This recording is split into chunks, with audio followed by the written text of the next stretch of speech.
Good morning. I'm here to update you on a couple of incidents that took place overnight. There's actually 4 of them, all of them tragic in their own way. I will start with a traffic crash that ultimately was worked by the Florida Highway Patrol. I will tell you that just prior to that, at about 9:33, our unmarked narcotics cars were in the area of Montclair. While they were in that area, a car zoomed in front of them, driving erratically, and so they decided they would try to stop that car to save lives. When they turned the lights on, tried to stop that car sped off, and they did what they were supposed to do. They shut the lights off and did not pursue this vehicle. Unfortunately, this vehicle, driven by Ladarian Wright and also occupied by Todrick Shepard, continued to drive at a high rate of speed and erratically, even though they were not being pursued. This vehicle, again, not being pursued, turned onto Massachusetts Highway at a high rate of speed before, unfortunately, made contact, involved in a very serious traffic accident at Massachusetts and W Street. The results of that crash, as I understand, is at least 1 fatality and another person seriously injured. Our thoughts and prayers obviously go out to the individuals that are injured by these 2 felons. We were able to get on scene relatively quickly. We did arrest Ladarian Wright and we did arrest Todrick Shepard. We found over 70 grams of marijuana as well as a firearm. I think that it's important to note that Ladarian here also had a VOP warrant, felony possession of controlled substance. He had a failure to appear warrant for resisting without violence, and he also had another fleeing in an attempt to elude. So clearly, he has no intention of stopping when law enforcement tries to stop him. The blue lights mean nothing to him. So I will tell you this, as tragic as this is, I think that people need to understand. Law enforcement officers are out there trying to make traffic stops, and when the vehicle drives erratically, dangerously, we'll stop those chases. And sometimes, unfortunately, even though the chase has been stopped, these criminals, these thugs, continue to drive erratically, continue to put people's lives in danger. And in this case, not only were they put in danger, they actually killed at least 1 person. Now, the Florida Highway Patrol is working the accident, and I'm not going to talk about the charges that they're going to give, but I can tell you that we charged them with obstruction for failure to stop on our traffic stop. We charged them with the marijuana, and we're going to charge them with a gun. And we're going to charge them with whatever else we can charge. But again, I know that the Florida Highway Patrol is investigating them, and I just want to make sure that you understand the hardworking men of the Escambia County Sheriff's Office are doing their job. They're trying to stop cars that are driving erratically. When they take off, in this case, we do not pursue. Unfortunately, thugs like this continue to drive erratically. And so we're looking at is Ladarian Armand Wright, who spent the night in the hospital, as you can see, charged with, he was the driver of the car, and I'm not sure what Florida Highway Patrol will charge him with, but I hope it's severe. Todrick Leon Shepard was a passenger in the car, and he also will be charged accordingly. And that's the update we have as to our involvement. Again, it had little to do with the actual crash itself, but I think it's important to note that that we tried to stop the vehicle because it was driving erratically, continued to drive erratically. We stopped the chase. Unfortunately, that didn't work, and the vehicle continued at a high rate of speed, ultimately crashing and killing 1 of our citizens. So again, our hearts go out to those people, and these people will be arrested and charged accordingly. In the second incident that I want to talk about, it happened also last night at about 11:42. This is a home invasion.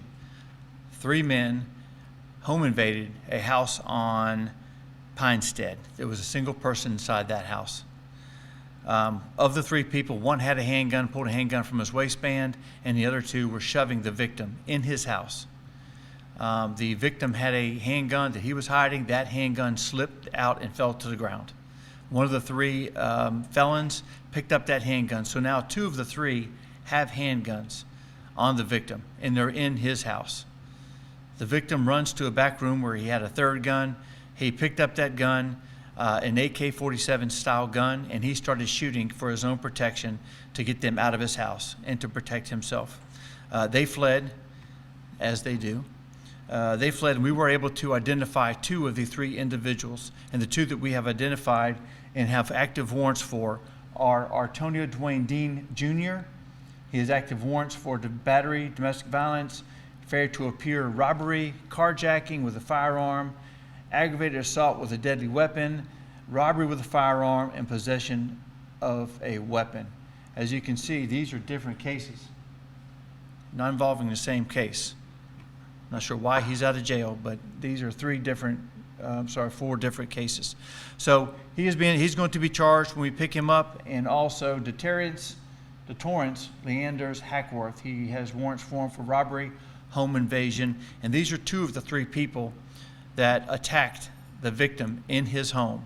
Now, I will say that we got a report of a 3rd individual that had a gunshot wound to the head not long after that, and the stories that he's giving us on his as to how he got shot in the head are inconsistent at best. In short, we don't believe him.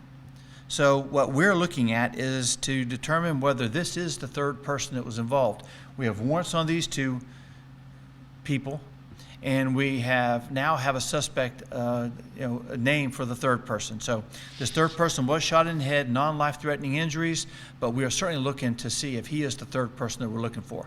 As of right now, we have warrants for Antonio Dean Jr., and we have warrants for DeTorrance Hackworth, and we're working on the third suspect. So those of you who might ask a question, is the homeowner going to be charged for shooting at these people? Absolutely not.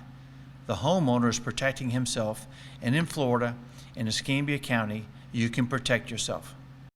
For the 3rd update on a case that happened last night, we had a robbery carjacking, an attempted robbery and carjacking. Our victim had just went through the McDonald's drive-thru on 29 and was pulled around to the waiting area at McDonald's when 2 males approached her, pull a gun, and demand that she get out of her car. For some reason, they decide to change their mind, make a comment, something about, you seem like a nice lady, and then they take off and run. Our deputies responded, and were able to identify the 2 people that were involved in the incident, and one is Kevon Lametris Keys, and one is Diamond Cannell Slack. These 2 individuals were identified positively as the carjackers, as the attempted carjackers, and they have been charged accordingly. On the 4th and final case that I want to update you on involves a case of animal cruelty. A lady left her 3 dogs with her father while she went out of town for a couple of days. She left water, she left food, everything that would be needed to take care of these dogs. And when she returned after a couple of days, she asked where her dogs were. Her father, a gentleman by the name of Felton Charles Henderson, takes her to a Toyota Camry, a blue Toyota Camry. And he opens the doors and he pulls out 3 dead dogs from that Toyota Camry. It is apparent that all he did was put these dogs, lock these dogs in today's heat, yesterday's heat, a day before yesterday's heat. He put these dogs in his blue Toyota Camry, knowing full well that they would not survive. So these 3 dogs, all 3 perished from the heat. You can imagine the suffering that they probably went through. And so, Felton Charles Henderson, we have a warrant for you for animal cruelty. So you better turn yourself in. We're going to put your picture up as soon as we possibly can. There's an active warrant on you, Felton Charles Henderson, for animal cruelty. And we will pick you up, or you can turn yourself in. So, bottom line is, this is no way to treat an animal. They rely on you to give them the care and the concern, and you did none of that. So you will go to jail for animal cruelty. So if you know where Felton Charles Henderson is, he was born in 1949. Give us a call and let us know.